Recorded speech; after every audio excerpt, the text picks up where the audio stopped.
তাহলে ঈশ্বর বলে কিছু নেই, ঈশ্বরের সাধনা করে কী হবে, সেই তো শরীর খারাপ। সেই পরিশ্রমটা কেউ কখনো দেখতে পাবে না, সেই পরিশ্রমটা কারোর ওই দেখার ভিতরে হবে ভেলকিবাজি হচ্ছে, এবং এই কষ্টটা কেউ দেখতে পাবে না। কেউ আমার সঙ্গে কথা বলল কি বলল না সেটা নিয়ে জাস্ট কিচ্ছু যায় আসে, শান্তি তৈরি হবে। রাধে রাধে সকলকে। সবাই কেমন আছো? আশা করছি সবাই খুব খুব খুব ভালো আছো। তো সবার ভালো থাকা নিয়ে, সবার মনের অনেকখানি প্রশ্ন নিয়ে আজ আবারও চলে এসেছি আমি, সোমনাথ। তো অনেক দিন ভিডিও বানাই না, জীবনে অনেক উঁচু নিচু আপস অ্যান্ড ডাউনস আসতেই থাকে, চলতেই থাকে। তো সেই সমস্ত কারণগুলোকে সামনে নিয়ে অনেক দিন ভিডিও বানানো হয় না। সেই সমস্ত কারণগুলোর জন্য বলা যায় অনেক দিন ভিডিও বানানো হয় না। অবভিয়াসলি আমি কাউকে দোষ দেবো না, বাট এই কথাটাও সত্যি যে আমার নিজের একটু গাফিলতি ছিল। তো সেই সব বিষয়কে একদম পাশে রেখে আমি আজ একটা নতুন ভিডিও নিয়ে চলে এসেছি।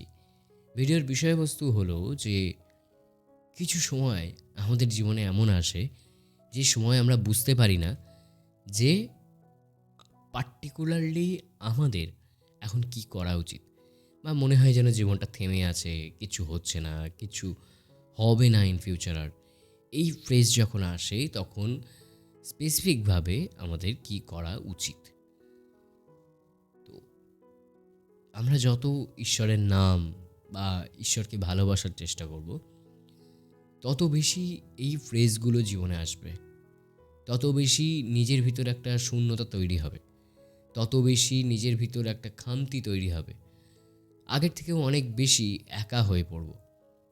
এবার এটা শুনে অনেকের মনে হচ্ছে হয়তো যে আবার কেমন কথা, ঈশ্বরকে ভজন করলে বা ঈশ্বরের নাম গান এসব করলে তো মানুষের আরও অনেক বেশি কিছু প্রাপ্তি হয়, আরও অনেক বেশি শান্তি পায় মানুষ, তাহলে এইরকম বলছে কেন?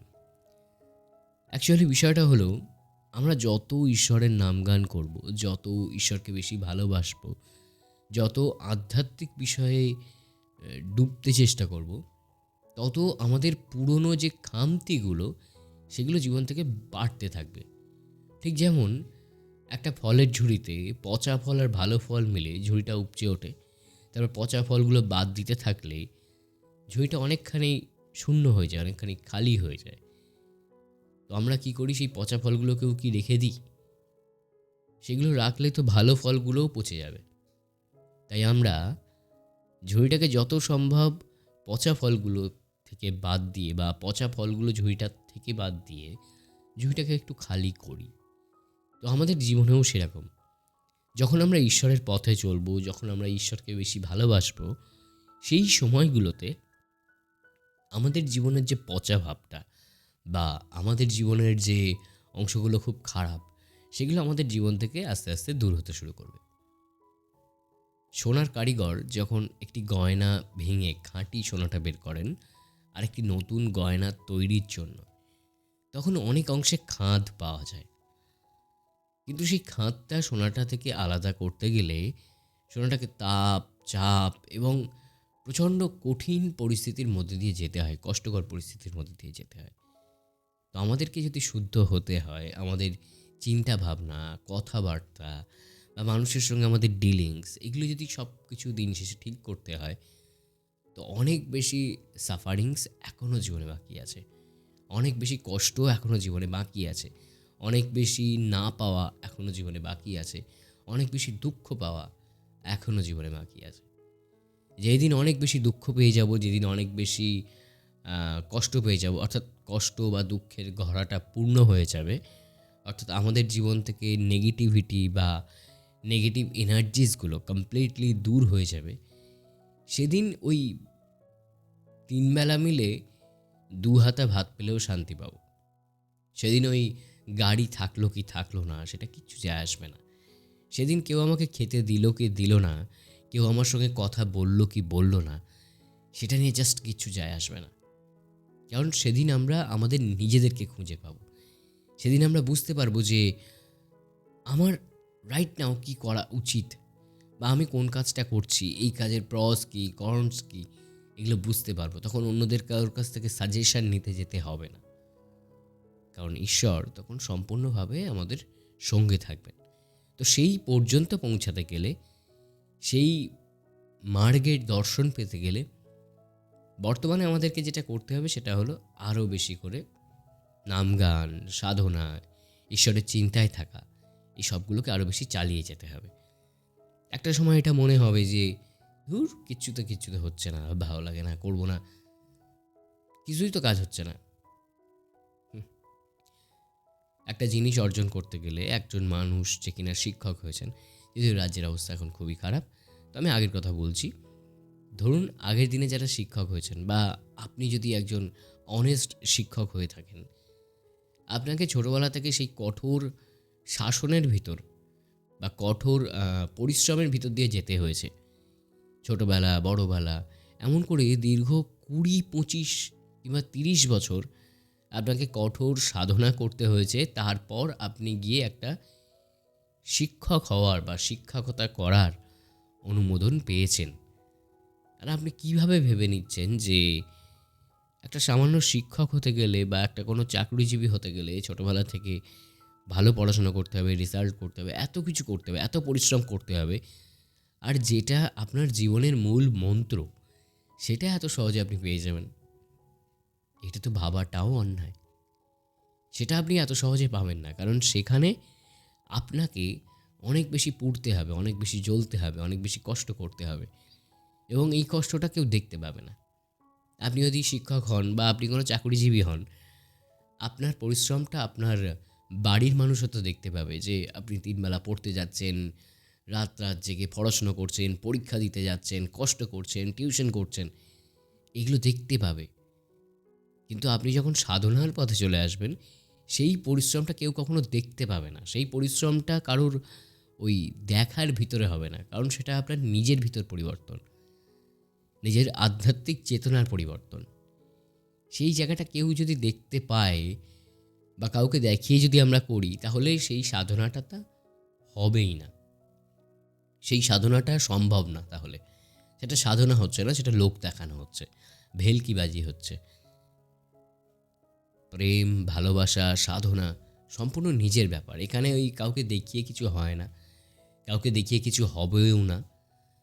আমার ভিতরে আপনি হয়তো শ্বাসের শব্দ শুনতে পাচ্ছেন, কারণ ইদানিংকালে আমার প্রচণ্ড জ্বর, সর্দি, কাশি, ওয়েদার চেঞ্জেসের যেটার জন্য হয় সেটা। কিন্তু এই কারণে আমি কি ঈশ্বরকে বা আমার ঈশ্বর দেবতাকে দোষ দেব যে এত পরিশ্রম করছি, তাও হঠাৎ করে কেন? না তো আমি আইসক্রিম খেয়েছি, না তো আমি শরীরের ওপর কোনো রকম অত্যাচার করেছি, তারপরেও কেন এটা হলো? তাহলে ঈশ্বর ফিশ্বর বলে কিছু নেই, ঈশ্বরের সাধনা করে কী হবে, সেই তো শরীর খারাপ হলো। আরে বাবা, এটা তো ন্যাচারাল ব্যাপার। প্রকৃতি যেমন হবে, মানুষকে যখন যে প্রকৃতির অংশ হতে হবে, যে আবহাওয়ার অংশ হতে হবে, তার বডিকে সেই আবহাওয়ার অনুকূলে তো করে নিতে বডির সময় লাগবে নাকি? যখন গরম থেকে ঠান্ডার দিকে যায় বা গরম থেকে বর্ষার দিকে আসে, তখন প্রকৃতিতেই দেখি আমরা কিরকম স্যাঁতস্যাঁতে ভাব। গরমে সব চারিদিকে ফেটে ফুটে যাচ্ছিলো, এরপরে স্যাঁতস্যাঁতে ভাব এসে গেছে, এরপর ঠান্ডা ভাব এসে যাচ্ছে। প্রকৃতিতে যদি ড্যাম্প হয়, তা আপনার শরীরে ড্যাম্প হবে না? আপনার বাড়ির দেওয়ালটা ওই ড্যাম্পে রসে গিয়ে একদম মেজে ফেজে ভিজে যাচ্ছে, আর আপনার শরীরে হবে না? এটা ভাবলেন কী করে আপনি? সেখানে ঈশ্বরের কি? ঈশ্বর আপনাকে ভালো রেখেছেন, এটাই বড় কথা। আপনি যেই কথা বলতে পারছেন, এই ভিডিওটা দেখতে পারছেন, সেটা অনেক বড় কথা। এটাও অনেক মানুষ করতে পারছে না, সেটার জন্য আপনি ঈশ্বরকে ধন্যবাদ দিন। আরেকটা কাজ রোজ করতে পারেন, সেটা হলো রোজ ঘুমাতে যাওয়ার আগে রাতের বেলা ঈশ্বরকে একটু ধন্যবাদ জানিয়ে ঘুমোতে যান, যে আজকের দিনটার জন্য আমি চিরকৃতজ্ঞ থাকব। কারণ বলা তো যায় না যে আপনি এই ধন্যবাদটাও জানানোর সুযোগ পেলেন কি না। নিঃশ্বাসের বিশ্বাস নেই কথায় আছে। কে কতক্ষণ আছি কে জানে বলুন? কেউ জানি না আমরা কে কতক্ষণ আছি।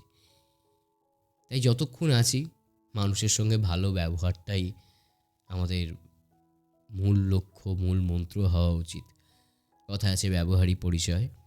তো আমরা কোন জাত, কোন বংশ, কোন ধর্ম, সেটার থেকেও বড় কথা আমরা মানুষটা কেমন। মানুষটা কি অন্য মানুষটাকে সাহায্য করতে যাওয়ার আগে 10 বার 15 বার ভেবে নিই? অবভিয়াসলি ভেবে নেওয়া উচিত, কিন্তু করবো কি করবো না এটা ভেবে নিই, নাকি সাহায্য করতে হবে বা সাহায্য করতে আমার ভাল লাগে, বা অন্য কারোর সুখ দেখলে আমার ভালো লাগে না, জ্বলে ভালো লাগে, সেটা ম্যাটার করছে। এই সমস্ত কিছুর জন্য আবারও বলছি, ভালো আধ্যাত্মিক সাধক হতে গেলে বা ভালো আধ্যাত্মিক মার্গে যেতে গেলে আপনাকে অনেক বেশি সহ্য করতে হবে।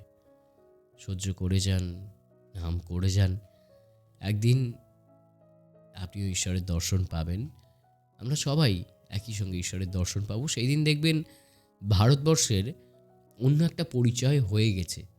ভারতবর্ষ যেমন আজকে সারা বিশ্বের বুকে একটা অন্যতম শক্তিশালী রাষ্ট্র, তেমনি অন্যতম একটি আধ্যাত্মিক রাষ্ট্রর পরিচয়ও ভারতবর্ষ পেয়ে যাবে, বা খেতাব ভারতবর্ষ পেয়ে যাবে। সেদিন এই যুদ্ধ বিগ্রহ বা এত বেশি হানাহানি, খবরের কাগজ খুললেই রেপ কেস, এত কিছু থাকবে না। সেদিন হয়তো অন্য নেগেটিভ জিনিস অনেক থাকবে, কারণ নেগেটিভ আর পজিটিভ মিলেই একটা শক্তি তৈরি হয়, থাকবে। কিন্তু আধ্যাত্মিক চেতনা, যেটা মানুষের ভিতরে এখনও অনেক মানুষের ভিতর কম আছে, তা নাহলে ইনস্টাগ্রাম একটা ছোটোখাটো বাজে সাইট হয়ে যেত না। তো সেই দিন আপনার আমার সবার সাধনা সফল হবে। ভালো থাকবেন সবাই, সুস্থ থাকবেন। দেখা হচ্ছে পরদিন নতুন কোনো ভিডিওয়ে। আর এই ধরনের ভিডিও পেতে গেলে অবশ্যই কমেন্টে রাধে রাধে লিখবেন, আর ভিডিওটাকে ভালো লাগলে লাইক শেয়ার করবেন, আর অবশ্যই চ্যানেলটাকে সাবস্ক্রাইব করবেন যদি এই ধরনের ভিডিও পেতে চান। যদি আপনার মনে হয় যে এই ভিডিওগুলো আপনার মনে এতটুকু হলেও শান্তি প্রদান করে। ভালো থাকবেন। রাধে রাধে।